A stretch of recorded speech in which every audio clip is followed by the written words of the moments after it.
खबरें तफसील से। जिला बारामुल्ला के उड़ी सेक्टर में गुज़िश्ता एक हफ्ते के दौरान 7 मिलिटेंटों को हलाक किया गया है। इनमें 5 को लाइन ऑफ कंट्रोल के नजदीक ही हलाक किया गया। फौज ने 19 बरस के एक मिलिटेंट को भी गिरफ्तार किया है। फौज ने बड़ी मिकदार में हथियार और गोला बारूद के अलावा दिगर मवाद बरामद किया है।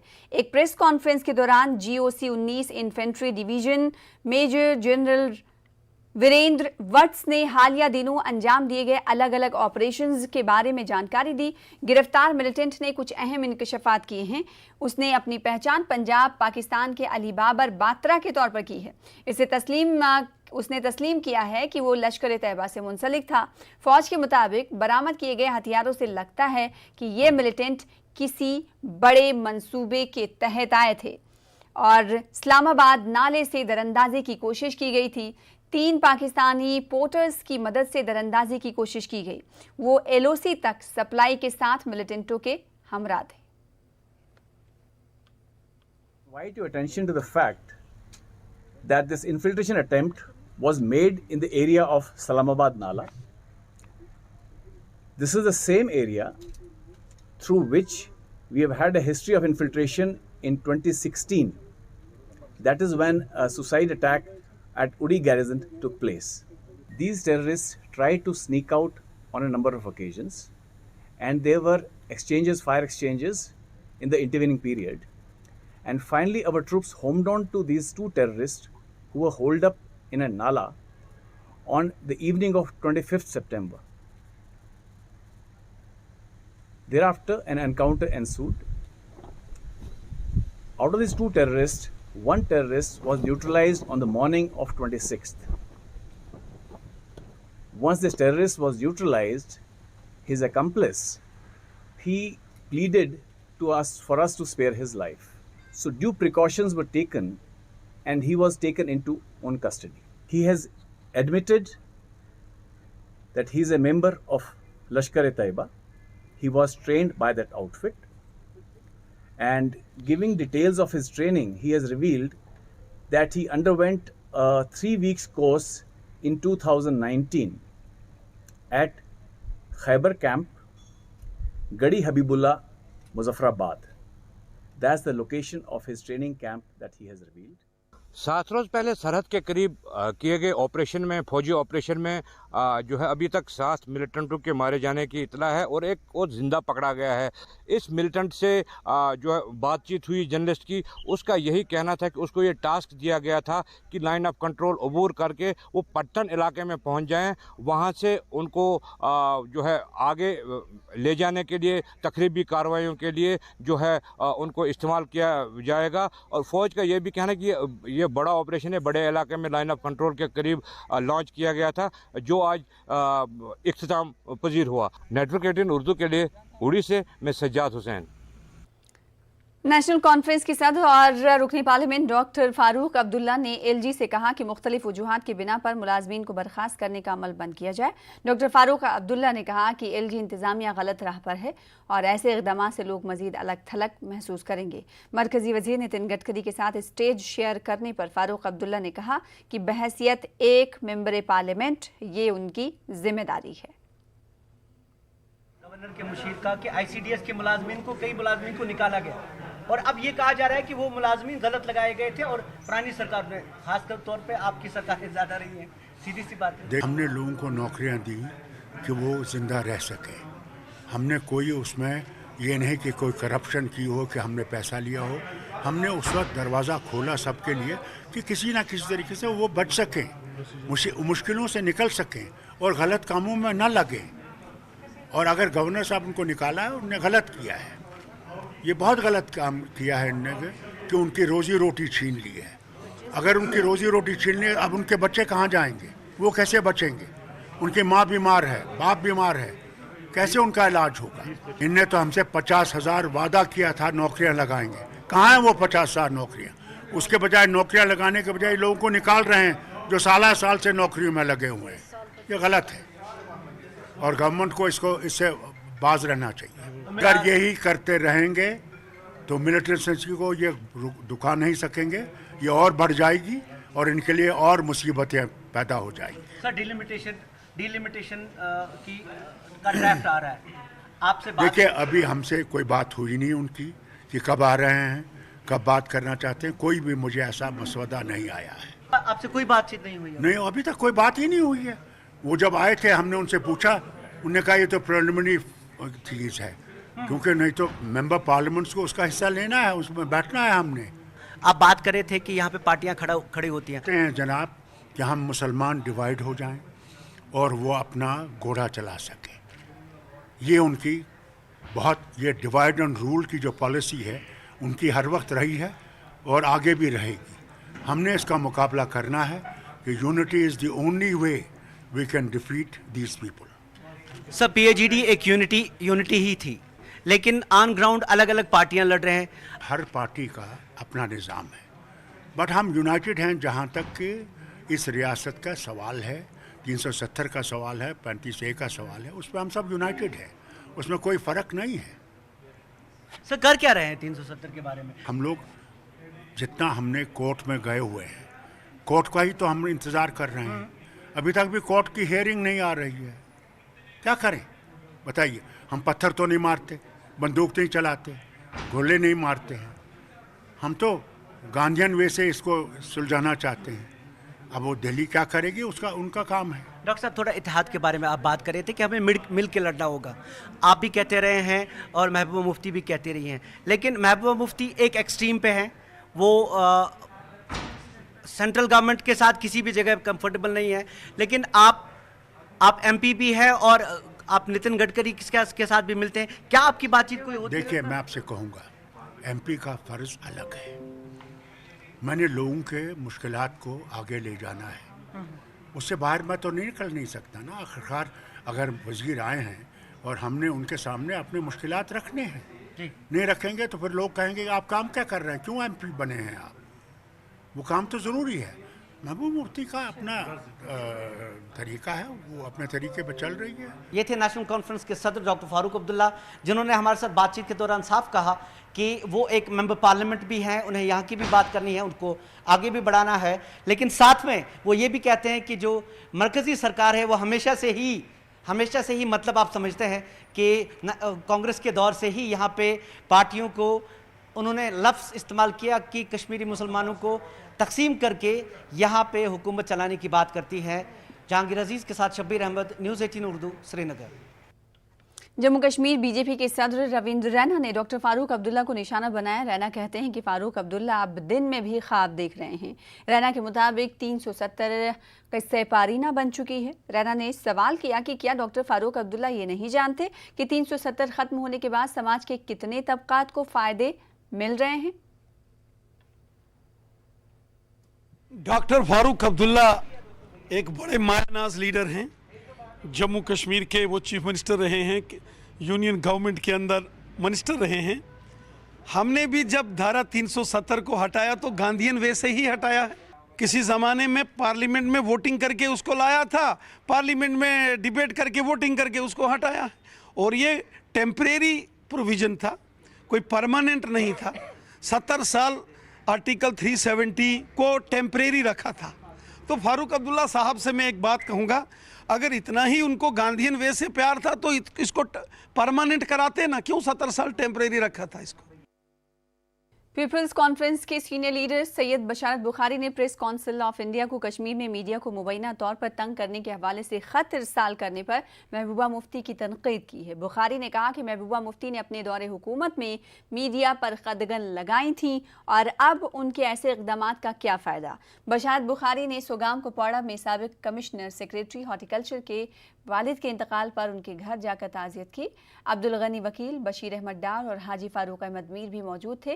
गनी वकील ने नेशनल कॉन्फ्रेंस पर निशाना साधते हुए कहा कि एनसी ने पहले बीजेपी से हाथ मिलाया और अब दूसरी जमातों पर इल्ज़ामात की बौछार कर रही है। वकील ने एनसी को नसीहत की है कि वो इन्हें अखलाकी उसूलों पर खुद भी चलें जिन्हें वो अपने मुखालिफिन पर थोपना चाहते हैं। सरकार को भी चाहिए कि इस तरह की छोटी मोटी हरकतें ना करें, क्योंकि गलती सबसे होती है, किससे भी हो सकती है। रही बात महबूबा जी की, तो बड़ा अजीब लगता है मुझे कहने में, लेकिन कह दूंगा। जब हम सरकार में थे, बीजेपी और पीडीपी सरकार में थे, तो वो वज़ीर आला साहिबा थी, तो हमने एक अखबार है कश्मीर रीडर, उसकी हमने पब्लिकेशन बंद कर दी थी क्योंकि वो सरकार के खिलाफ शायद लिखता था। कई अखबारों के हमने ऐड कम कर दिए, कई के बिल्कुल ही बंद कर दिए। तो मुझे ये समझ नहीं आता है कि मैं तब भी इसके खिलाफ था, आज भी इसके खिलाफ हूँ, लेकिन सरकार में रह के हम जो काम करते हैं, जब दूसरी सरकार करती है तो हम उसको बुरा मान जाते हैं। जितने भी ये हमारे साबिक वज़राए आला हैं, ये इस कौम पे एक आसान करें, ये बात ना करें, क्योंकि इनको झूठ बोलना पड़ता है, गलत बोलना पड़ता है, क्योंकि किया कुछ और है, कहते कुछ और है। इससे इनकी शख्सियत पे जो इनका जो तशख़्ख़ुस है उस पर बाल आ जाता है। तो मेरी इस कौम पे एहसान करके इस तरह की बातें ना करें जो उन्होंने खुद ना की हो।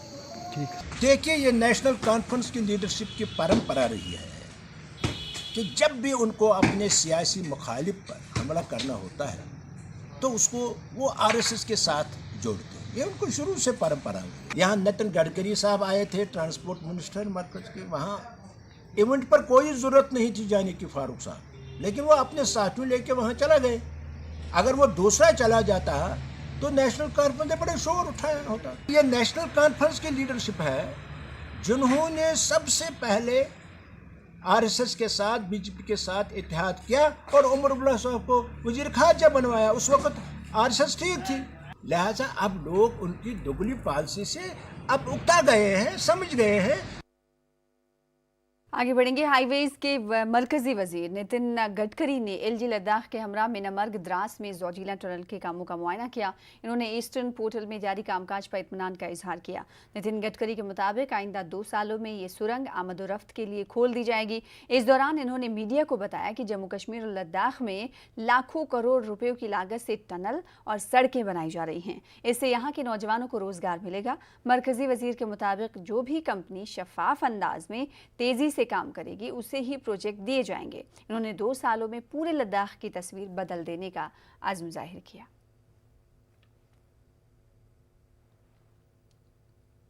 जोजिला सुरंग के तामीराती काम 2024 के पार्लिमानी इंतखाबात से कबल पूरे कर देने का मरकजी वजीर नितिन गडकरी ने हुक्म दिया है। गडकरी ने जोजिला और जेड मोर टनल्स का तफसीली मुआयना किया। इन्होंने नीलगरार में टनल नंबर 1 और 2 के कामों में पेशरफ्त का भी जायजा लिया।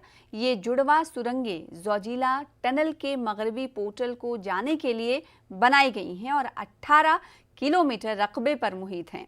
दोनों टनल अप्रोच रोड का काम करते हैं।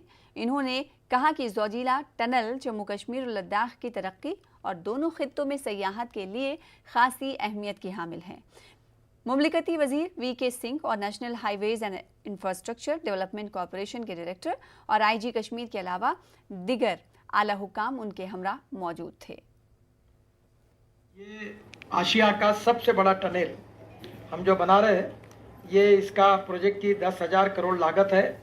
शायद ये और 5-1 हज़ार करोड़ बढ़ेगी।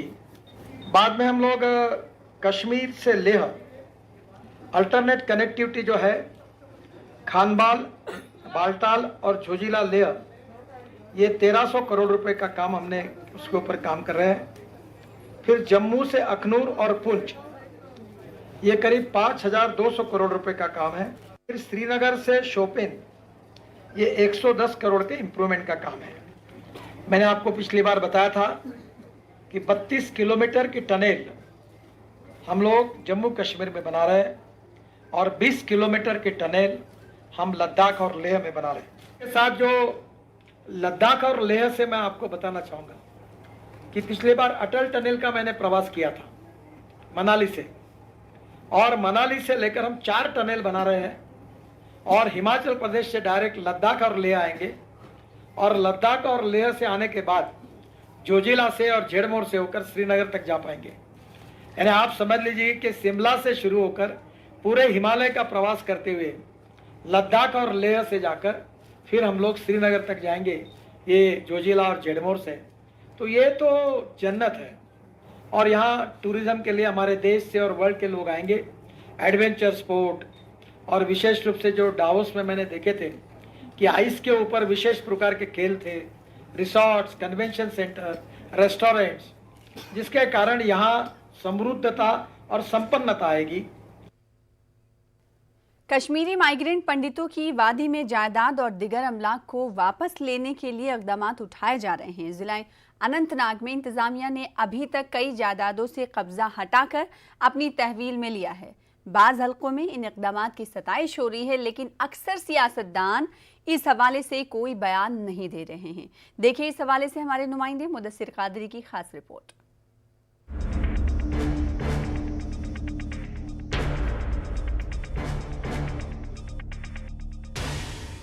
कश्मीर से पंडितों की माइग्रेशन जम्मू कश्मीर की तारीख का एक सियाह बाब है। तब से ही सरकारी और सियासी गलियारों में कश्मीरी पंडितों की वतन वापसी के कागजी घोड़े दौड़ाए गए। अब पहली बार कवानीन के तहत कश्मीरी पंडितों की जायदादों व दीगर अमलाक को वापस लेने के लिए इक़दाम उठाए जा रहे हैं। एलजी इंतजामिया की जानिब से जिला अनंतनाग से गुज़िश्ता चंद दिनों में लगभग 30 जायदादों से कब्जा हटाया गया है। सैकड़ों कनाल अराजी को भी इंतजामिया ने वापस हासिल किया। जराये के मुताबिक आने वाले दिनों में इस तरह की मुहिम में शिद्दत लाई जाएगी। बिजबहाड़ा, मटन, सलर, पहलगाम, शांगस, कोकरनाग तहसीलों और काजीगुंड और दीगर इलाकों में शदोमत से ये काम जारी है। इंतजामिया के मुताबिक पावर ऑफ अटॉर्नी और एफिडेविट के जरिए माइग्रेंट जायदादों की खरीदो फरोख्त का बारीक बीनी से जायजा लिया जा रहा है। आने दिनों में तो तकरीबन रोज़ का मामूल है। इसमें एक माइग्रेंट सेल हमने बनाई है, इसमें अलग से काम हो रहा है। तो बिजी शेड्यूल में हम टाइम निकाल के माइग्रेंट को हम प्रायोरिटी पर रख रहे हैं। तो इसी सिलसिले में आप आज यहाँ जो आप देख रहे हैं तो ये उसी सिलसिले की कड़ी है। मेजरमेंट हुई है, उसकी माइग्रेंट इन्वेंट्री बनी है पहले से, वो अपडेट होती है। कोई खरीदता है, कोई अटारनी लाता है, कोई रिट्रीव होता है, कहीं एनक्रोचमेंट है, उसको दूर किया जाता है। तो ये कंटिन्यूस प्रोसेस है। माइग्रेंट जायदादों को वापस हासिल करने की अवामी हलकों में सताइश हो रही है।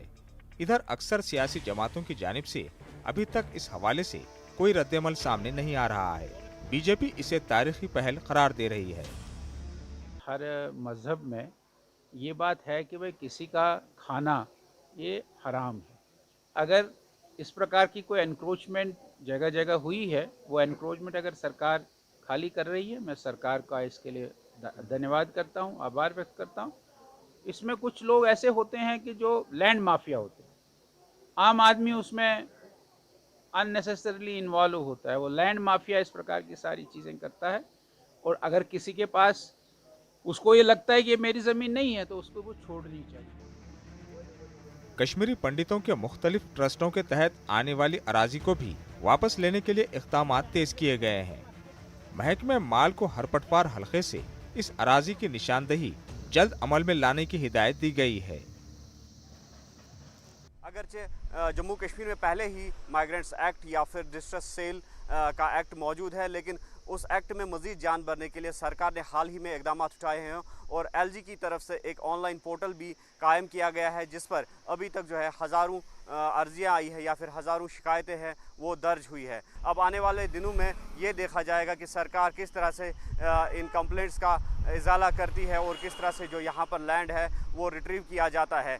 न्यूज़ 18 के लिए अनंतनाग से मुदस्सिर कादरी। माइग्रेंट कश्मीरी पंडितों की वादी में मौजूद जायदाद और अराजी पर गैर कानूनी कब्जे हटाने की मुहिम जिला कुलगाम में भी जारी है। जिले में महकमे माल इस हवाले से मिली शिकायत का इजाला मुमकिन बनाने के लिए काम कर रही है। कई कनाल अराजी पर गैर कानूनी कब्जा हटाया गया। मकानात और दिगर जायदाद को वापस हासिल करने का अमल शुरू किया गया। तहसील कैमू में कई कनाल अराजी पर नाजायज कब्जा हटाया गया। अभी तक 30 से ज्यादा शिकायत का निपटारा किया गया है। फिरसल, यारीपुरा और कुलगाम तहसील हुदूद में इन दिनों महकमे माल कार्रवाई कर रहा है। महकमे ने शाली की अराजी के साथ दिगर कई मकामात पर गैर कानूनी कब्जा हटाया है। हमने एक कमेटी बनाई है जिसमें तमाम पटवारी साहिबान हैं, गिरदावर साहब है, नायब तहसीलदार है और मैं खुद मॉनिटरिंग कर रहा हूँ उस टीम का। तो हम रोज़ बरोज़ माइग्रेंट लैंड का मुलायजा कर रहे हैं एज़ पर रिकॉर्ड और एज़ पर ऑन स्पॉट, और देख रहे हैं कि किसके पास लीगली अटारनी है या सेल डीड हुई है, और जहाँ भी हम एनक्रोचमेंट पाएंगे तो हम उसको तुरंत हटा देंगे। ये कोई एक दिन का काम नहीं है, ये ड्राइव लगातार जारी है और हमने एक टीम भी इसके लिए तैनात की हुई है जो ऑन डेली बेसिस रिपोर्ट करती है और हर एक काम, हर एक केस को ऑन प्रायोरिटी डील करती है। जम्मू कश्मीर में सिख नौजवानों ने उत्तर प्रदेश की तर्ज पर तब्दीली मजहब मुखालिफ कानून के निफाज का मुतालबा किया है। इस सिलसिले में तबादले ख्याल के लिए SKICC श्रीनगर में एक रोज़ा यूथ कॉन्फ्रेंस मुनक्किद की गई। सिख माइनॉरिटी फोरम ने कॉन्फ्रेंस का एहतमाम किया। बीजेपी के जनरल सेक्रेटरी अशोक कौल मेहमान खुसूसी थे। Senior BJP leader Surendra Ambardar मेहमान ज़ी वक़ार थे। सिख तबकात के लिए रिजर्वेशन और बेरोजगारी के अलावा दीगर कई मसाइल उठाए गए। कौल ने जम्मू कश्मीर में तब्दीली मजहब मुखालिफ कानून लाने के लिए बीजेपी की तरफ से मुकम्मल तायद की पेशकश की। ये सारे देश में हो रहा है, ये गलत है। जहाँ ये गलत पंजाब में है, जहाँ ये गलत उत्तर प्रदेश में है, वहाँ ये गलत जम्मू कश्मीर में भी है। हम इसको कंडेम करते हैं और विशेष तौर पर हम ये कोशिश करेंगे कि जिस प्रकार से उत्तर प्रदेश में एक लॉ बना है वो लॉ सबके लिए ही है। कल कोई मेरी बहन दूसरे मज़हब की हो, उसके साथ ऐसा होता है, वो भी गलत है। इसलिए हम कोशिश करेंगे कि भाई इसके खिलाफ जैसे उत्तर प्रदेश में कानून बना है या बाकी सारे स्टेट्स में इसके लिए चर्चा हो रही है, जम्मू कश्मीर में भी हो। जैसे आप जानते हैं कि वर्ल्ड वाइड ये चीज़ परेशानी जो है वो चल रही है लव जिहाद, जहाँ पे मैं ये नहीं कहूँगा कि पूरा समाज का एक बड़ा हिस्सा, बल्कि कुछ सोची समझी साजिश के तहत कुछ चंद लोग हैं जो अपने निजी मुफादों के लिए इस लव जिहाद को चला रहे हैं। और इससे क्या हो रहा है कि समाज में दूसरे जो धर्म हैं उनकी भावनाओं को ठेस पहुँच रही है। तो हम चाहते हैं कि जिस तरह से योगी आदित्यनाथ जी ने यूपी में जो लॉ लाया, तो हम चाहते हैं कश्मीर में भी वो लॉ लगना चाहिए। For the very first time यहाँ पे कश्मीरी सिख यूथ जो हमारी कॉन्फ्रेंस है वो ऑर्गेनाइज करवाई गई है। ये पहली बार ऐसा हो रहा है कश्मीर में, क्योंकि आप जानते हैं कि यूथ के बहुत सारे क्वेश्चंस हैं और वो यूथ से बेहतर कोई नहीं बता सकता है। दैट्स वाई हमारी टीम ने, हम सब ने सिख माइनॉरिटी फोरम के थ्रू बैनर के अंदर हमने कोशिश की है कि हम अपनी जो रूलिंग पार्टी है उन तक अपनी बातें पहुँचा सकें, जो तकलीफें हम महसूस करते आए हैं आज तक, या फिर जो हम चीज़ें फेस कर रहे हैं उसमें एक चेंज कैसी ला सकें हम। बिकॉज आपको ही पता है कि यूथ ही है जो एक चेंज ला सकता है सोसाइटी में। कस्बा पामपोर में जाफरान के खेतों में तामीरात खड़ा करने पर पाबंदी आयद है। इसके बावजूद कुछ लोग इन खेतों में तामीरात खड़े कर रहे हैं। कंजुबल इलाके में कुछ लोगों ने तामीराती काम शुरू किया था, उनको तहसीलदार ने रोक कर मुलव्विस लोगों के खिलाफ केस दर्ज किया है।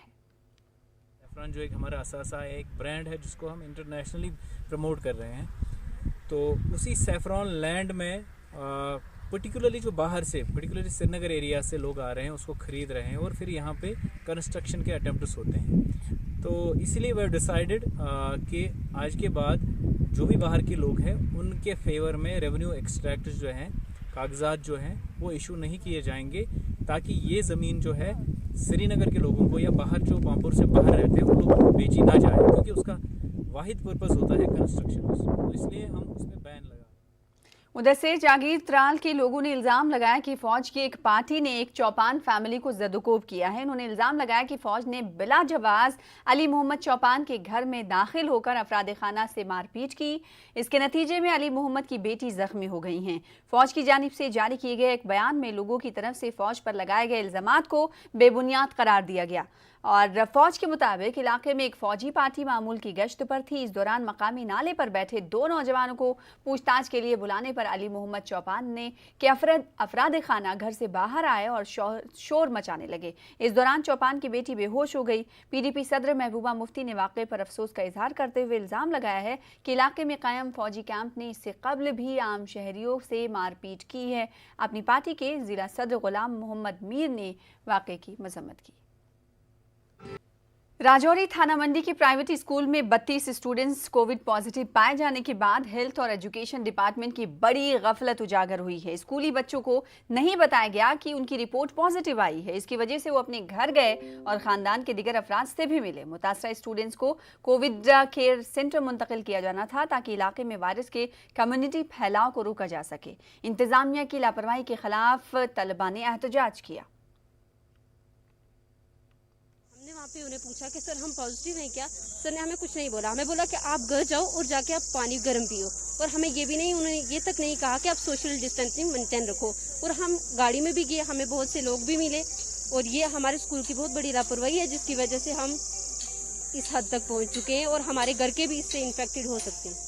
उसमें जो उनको शिफ्ट किया जाना था उसमें थोड़ा सारा सब लोगों को कॉपरेशन दिखानी चाहिए थी, तो जो हमें कॉपरेशन नहीं मिली।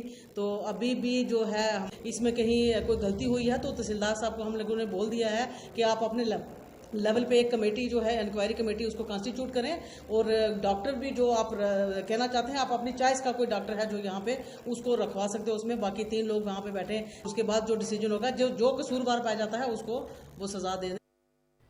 कश्मीर खित्ते में पूरे शहर में लॉकडाउन लगाने के इम्कानात को चीफ सेक्रेटरी ने मुस्तरद कर दिया। अरुण कुमार मेहता ने न्यूज़ 18 उर्दू के चीफ करेस्पॉन्डेंट परवेज भट्ट से गुफ्तगू करते हुए कहा कि अवाम की टीकाकारी के हवाले से जम्मू कश्मीर ने अच्छा किरदार अदा किया है। मुख्तलिफ प्रोग्रामों में कोविड गाइडलाइंस की खिलाफ वर्जी होने की इत्तलात मिलने पर मुनासिब कार्रवाई की जा रही है।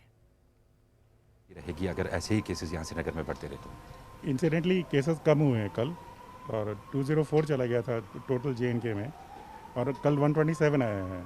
तो लॉकडाउन इसलिए लगाना पड़ा था कि उसको कंट्रोल में करना ज़रूरी है। आपने आज देखा होगा कि टूरिज़्म के जितने भी कर्मचारी लोग हैं वो सब आई एम वैक्सीनेटेड लगा रहे हैं। शिकारे पे भी जो लोग हैं वो अपना लिख के दे रहे हैं कि we are vaccinated. Travel and trade में जो लोग हैं वो 90% से ऊपर वैक्सीनेटेड हैं, may be now this 95%। JNK के अंदर जो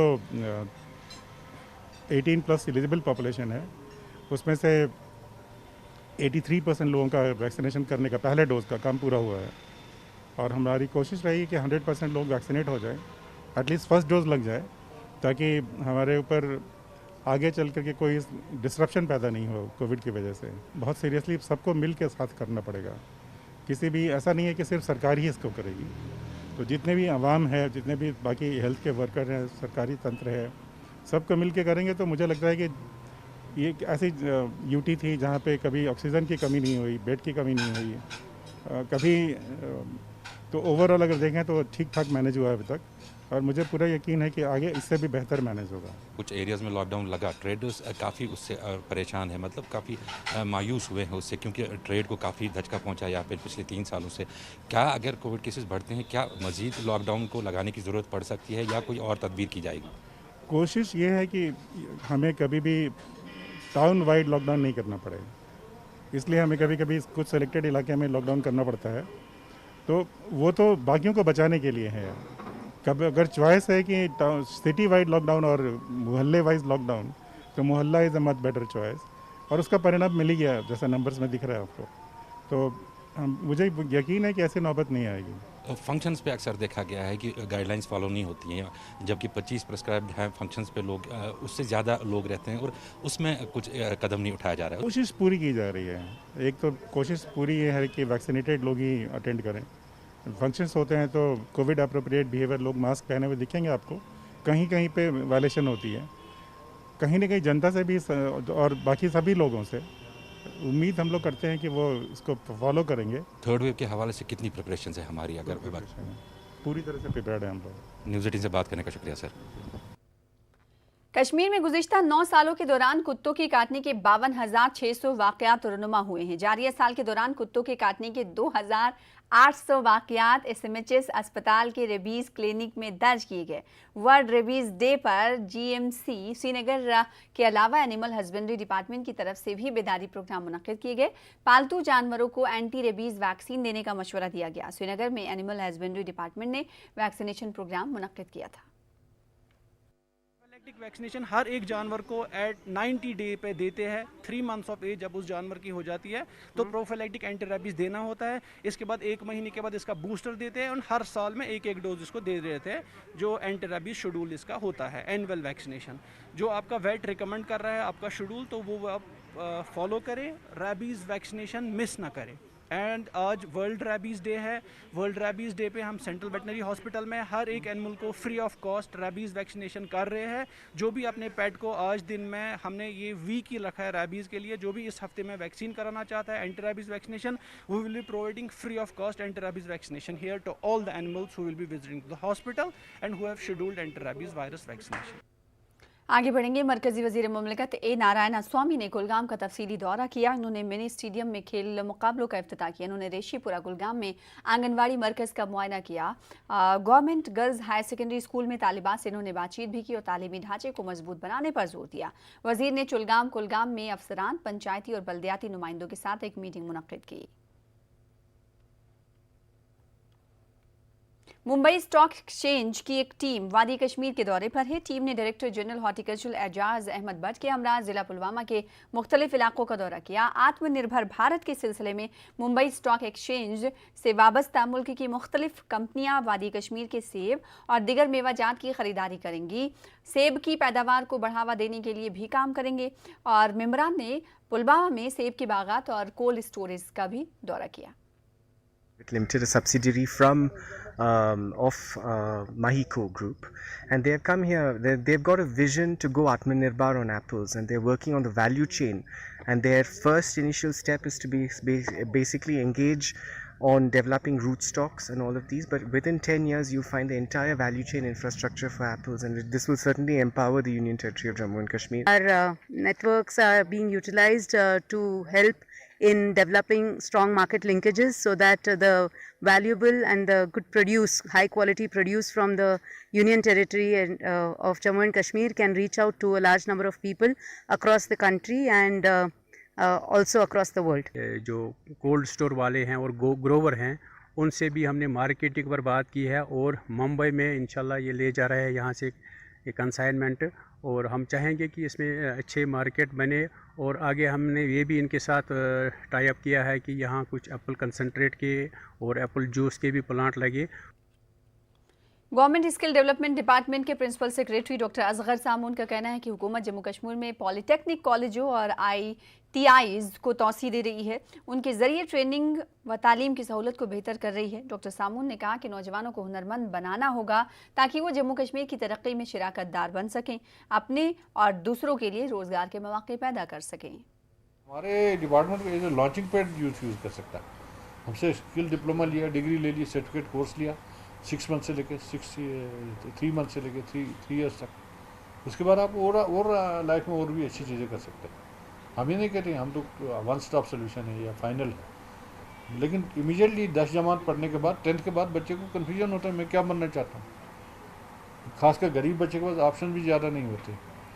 जो पैसे वाले लोग हैं वो अब्रॉड भी बच्चे भेजते हैं, वहाँ से डिग्री कराते हैं इंजीनियरिंग और MBBS और दूसरे। हालांकि यहाँ भी अब कॉलेजेस बने हैं, लेकिन जो ओवरऑल सेगमेंट्स ऑफ सोसाइटी हैं उनके लिए ये इंस्टीट्यूशन इंपॉर्टेंट है और इसमें फोकस करने की ज़रूरत है। इसके लिए हम स्पेशल हम लोग कंसल्टेंसी भी कर रहे हैं, पार्टनरशिप्स भी कर रहे हैं, हैंड होल्डिंग भी कर रहे हैं, इंट्रोस्पेक्शन भी कर रहे हैं कि हम कहाँ पे इम्प्रूव कर सकते हैं। इमीडिएट हमारा ये है कि हम जो भी एग्जिस्टिंग सीटें हैं वैकेंट सीट्स वो पूरे यूटिलाइज करें नंबर 1, और प्राइवेट सेक्टर को भी इंकरेज कर रहे हैं उनको। जिला पुंछ के मेढर से ताल्लुक रखने वाले सरबजीत सिंह नामी उस्ताद कौन बनेगा करोड़पति प्रोग्राम में हॉट सीट पर पहुंच गए हैं। न्यूज़ 18 उर्दू के साथ बातचीत करते हुए सरबजीत सिंह ने खुशी का इजहार करते हुए अपने इस सफ़र के बारे में जानकारी दी। का जो सफ़र है ये मेरा आई थिंक अप्रैल से स्टार्ट हुआ। जैसे ही KBC 13 के प्रोमोज आना शुरू हुए, डेली एक क्वेश्चन स्क्रीन पे फ्लैश हो रहा था और उसका मैं आंसर मैंने करता गया, और फिर phoning interviews round after round, personal interview, उन सबको क्लियर करते हुए फाइनली मैं KBC तक पहुंचा। जो एक्सपीरियंस था वो एक लाइफ टाइम अचीवमेंट रही मेरे लिए, और इससे जो मेरा पूरा डिस्ट्रिक्ट है वो इवन तहसील मेरी पूरी, वहाँ पे आज बच्चा मुझे जान रहा है, और सारे के सारे लोग वहाँ प्राउड फील कर रहे हैं कि हाँ सरबजीत हमारे मैंडर से अमिताभ बच्चन जी के सामने वो बैठा है, उनके आंसर्स दिए हैं, तो मतलब एक प्राउड फीलिंग आ रही है पूरे डिस्ट्रिक्ट को, इवन पूरे जम्मू कश्मीर को। वादी में सयाहत को फरोग देने के लिए फौज का आओ कश्मीर प्रोग्राम जोशो खरूश के साथ जारी है। आज सुबह जबरवन पार्क से साइकिल रेस निकाली गई, म्यूजिकल शो का भी एहतमाम किया गया। एक मकामी बैट बॉक्सर आर्टिस्ट ने अपनी हैरत अंगेज फन और महारत से हाजरीन पर जादू बिखेर दिया। बच्चों ने इवेंट्स के इनेकाद पर फौज के साथ इजहार तशक्कुर किया। I enjoy cycling and robust cycling club. I really like cycling. I practice every day. So in here I'm doing a kayaking and canoe, and then I go from my home, sprint from my home until here every day. Road थोड़े ख़राब है, cycling में problem होती है, but ठीक ही थे overall. और practice करेंगे तो बिल्कुल भी मुश्किलात नहीं होंगी, और जो प्रैक्टिस करता है उसको पोजीशन तो आती है, इतना वो डिज़र्व कर ही सकता है। सर बहुत अच्छा लगा, मैंने प्रैक्टिस की थी, उतनी भी नहीं की थी बट मैंने की थी, थोड़ी हफ्ते को ही की थी, बट मैं खुश हूँ आज बहुत, और मेरे मामा पापा भी प्राउड फील कर रहे होंगे। आज सुबह जिला पुलवामा के नेवा इलाके में एक टिप्पर गाड़ी ने 1 दर्जन से ज्यादा भेड़ बकरियों को कुचल डाला। यह हादसा उस वक्त पेश आया जब खाना बदूशों का एक ग्रुप माल मवेशियां समेत श्रीनगर से पुंछ की तरफ जा रहा था। नेवा के नजदीक एक तेज रफ्तार टिप्पर ने रास्ते में जा रहे भेड़ बकरियों के एक झुंड को कुचल दिया। अगरचे टिप्पर जायवादात से फरार हो गया था, ताहम पुलवामा पुलिस ने टिप्पर को जब्त करके ड्राइवर को भी गिरफ्तार कर लिया है। उसके खिलाफ केस दर्ज कर लिया गया है। उधर गालंद्रे पामपोर में आज सुबह एक 3 मंजिला इमारत में अचानक आग नमदार हुई, जिसकी वजह से इमारत की दूसरी मंजिल को मामूली नुकसान पहुंचा है। ताहम फायर सर्विस स्टेशन पामपोर के एहलकारों की बरवक्त कोशिश की वजह से आग को मजीद फैलने से रोक दिया गया और एक बड़े हादसे को टाला गया। उधर करगिल में डेली वेजर्स ने भूख हड़ताल शुरू करने की धमकी दी है। लद्दाख में कैजुअल लेबर्स और डेली वेजर्स ने अपने देरीना मुतालबात पूरे करने पर जोर दे रहे हैं। इन्होंने मुस्तकली की पॉलिसी लागू करने की मांग की। करगिल में डेली वेजर्स तंजीम के सदर मोहम्मद अस्करी ने बताया कि इन्होंने अपने मसाइल इंतजामिया के अलावा LG और सियासी लीडरान के साथ उठाए हैं, लेकिन अभी तक उनके मुतालबात पूरे नहीं किए गए। आज तमाम डेली वेजर्स ने अपने अहल खाना के हमरा कौंसिल सेक्रेटरीट करगिल के अहाते में एहतजाजी मुजाहरा मुनज़्ज़म किया। इन्होंने मुनासिब उजरत देने की मांग की। यौम अरबईन के हवाले से बडगाम में एक जुलूस बरामद हुआ। अंजुमन शरईशियान के बैनर तले जुलूस बरामद हुआ। अज़ादारों ने नोहा खानी की और शोहदाए करबला को खराज अक़ीदत पेश किया। मुख्तलिफ मकामात पर सबीलों का भी एहतमाम किया गया था। आगा सैयद हसन अल मौसवी ने फ़लसफ़े करबला पर रोशनी डाली। इन्होंने मुसलमानों के बीच इत्तेहाद पर जोर दिया। जो शोहदाए करबला जिन्होंने आशूर के दिन अपनी शहादत करबला में पेश की, उनका आज 40वां है और आज के दिन ही जनाब ज़ैनब कुबरा, जिनका लक़ब है उम्मुल मसाइब हज़रत ज़ैनब कुबरा, आज शाम से वापस करबला अपनी बाई की रोज़े पर पहुंची है। आज अरबईन के दिन अशीरानी करबला इमाम ज़ैनुल आबिदीन अलैहिस्सलाम जनाब ज़ैनब सलामुल्लाह अलैहा तशरीफ़ लाकर उस खौफ दहशत माहौल को ख़त्म कर दिया और वाक़ई करबला की सही हकीकत दुनिया के सामने पेश की। यौम अरबईन की मुनासिबत से पटन के बोदीबुग, सोनम और बीरवा के सनपाह और दीगर कई मकामात पर मजालिस से अज़ा मुनक़िद हुई। अज़ादारों ने मरसिया खानी और नोहा खानी करके शोहदाए करबला को खराज अक़ीदत पेश किया। बोदीबुग में सैकड़ों की तादाद में अज़ादारों ने शिरकत करके शोहदाए करबला को याद किया। सोनम और सनपाह में भी हज़ारों की तादाद में अज़ादारों ने शिरकत की। उधर लद्दाख में भी आज यौम अरबईन मनाया गया। सबसे बड़ा जुलूस करगिल में बरामद किया गया। इसमें हज़ारों की तादाद में अज़ादारों ने शिरकत की। सुबह से ही लोग छोटे छोटे जुलूसों की सूरत में करगिल पहुंचे। कत्लगाह और हुसैनी पार्क में ये जुलूस इख्तिताम पजीर हुआ। आम लोगों, समाजी और मजहबी तंजीमों ने चाय और पानी का इंतजाम किया था। यूटी इंतजामिया से तिब्बी सहूलियात, साफ सफाई और पानी के मुनासिब इंतजाम किए गए थे। उधर लेह में भी आज चहलुम हुसैन की रिवायत का एहतमाम किया गया और अंजुमन इमामिया यूथ विंग लेह ने इस हवाले से इंतजाम किए। अरबईन का ये जुलूस इमाम खुमैनी चौक से बरामद हुआ। तारीखी चौछुट इमाम बाड़ा पर इख्तिताम पजीर हुआ। हज़ारों अक़ीदतमंद इस जुलूस में शामिल हुए। ख़वातीन ने जुलूस में शामिल लोगों के लिए पानी की सबीलें लगाईं। इमाम बारगाह जाने वाले रास्तों पर शरबत तकसीम किया गया। उधर यौम अरबईन के सिलसिले में ही ज़िला बानीपुरा के शिलवत सोनावारी में भी अज़ादारों का एक बड़ा जुलूस बरामद किया गया। इसमें हज़ारों की तादाद में आशिकान हुसैन ने शिरकत की। जुलूस गुज़िश्ता कई दहाइयों से हुसैनी आकाफ कमेटी की निगरानी में बरामद किया जाता है। ये जुलूस जुलजिना आस्तान आलिया से बरामद होकर मस्जिद अहले बैत अलंबरदार मोहल्ला से होते हुए मरकज़ी इमाम बारगाह में इख्तिताम पजीर हुआ। उधर अंजुमन जाफरिया पुंछ ने यौम अरबईन के मौके पर तक़रीबात का इनेकाद किया। सबील का भी एहतमाम किया गया। लोगों में बोतल बंद पानी, जूस और बिस्किट तकसीम किए गए। मुंतज़मीन ने कहा कि शोहदाए करबला की याद में इक़दाम किया गया। ब्रेक के बाद एक बार फिर से आपका इस्तकबाल करते हैं। पुलवामा राजपुरा शाहरा पर मैगडम बिछाने का काम अमल में लाने से राजपुरा और मुलक्का देहात की आबादी ने राहत की सांस ली है। शाहरा की खस्ता हाली पर न्यूज़ 18 उर्दू ने भी खबर नशर की थी। मकामी आबादी ने ज़िला इंतज़ामिया और न्यूज़ 18 उर्दू का शुक्रिया अदा किया। BJP ज़िला सदर सज्जाद राना ने भी अवामी मसाइल उजागर करने पर न्यूज़ 18 उर्दू की सताइश की। न्यूज़ 18 है जिन्होंने हमारे मसाइल हुकाम तक पहुँचाए, हम उनके बहुत शुक्रगुजार हैं। उन्होंने उन्होंने हमारे जो मसाइल है उन्होंने वक्तन फ़ौक्तन डिस्ट्रिक्ट एडमिनिस्ट्रेशन से R&B डिपार्टमेंट से उठाए, तो हमारा जो ये मसला है आज जो हमारी ये दीराना मांग थी ये पूरी हो गई। न्यूज़ 18 उर्दू शुक्रगुजार कि यम सन ये हाईलाइट कोर कि यह से ये शुक्रगुजार ही हम कॉन्ट्रैक्टर को बहुत ही पूरी तरह सपोर्ट करेंगे, ट्रैफिक के हिकअप्स जो है वो मिनिमाइज करेंगे ताकि एक तो रोड बिल्कुल शॉर्टेस्ट पॉसिबल टाइम में कंप्लीट हो, और दूसरा विद गुड स्टैंडर्ड्स, जो हाई स्टैंडर्ड्स है टेक्निकल स्टैंडर्ड्स, उनके अकॉर्डिंग ये मैग्नेमाइजेशन का काम हो। मैं फिर से लोगों को भी